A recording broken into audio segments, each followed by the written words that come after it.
for Congressman, Lone District, City of Iloilo, Danilo Dan Porzuelo.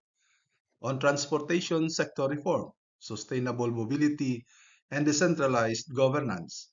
Decentralized traffic management to barangay level LGUs. Regulate not just PUVs but also private cars. Mobility-centric infrastructure development. Inclusive transport planning with drivers and commuters.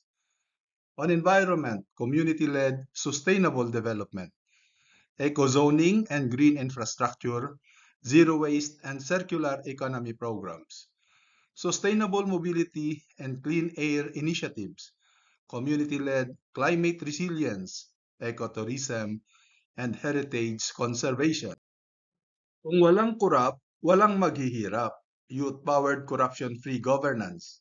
Youth Anti-Corruption Task Forces, Young Auditors Program. At least 2% of the budget of every project for monitoring and evaluation with youth and sectoral monitors or transparency interns. Corruption-free culture from classrooms to communities. Safe homes, healthy families. Dignified housing and healthcare are rights, not privileges. Coastal medium-rise socialized housing for informal settlers, fisherfolk and flood-prone communities, barangay health clinics, and mobile units. No Ilonggo should be left behind. On inclusive governance for the marginalized, Iloilo para sa tanan, hindi sa pila lang. Sectoral councils with voting power, barangay assembly of voices, regular inclusive hinon-anon.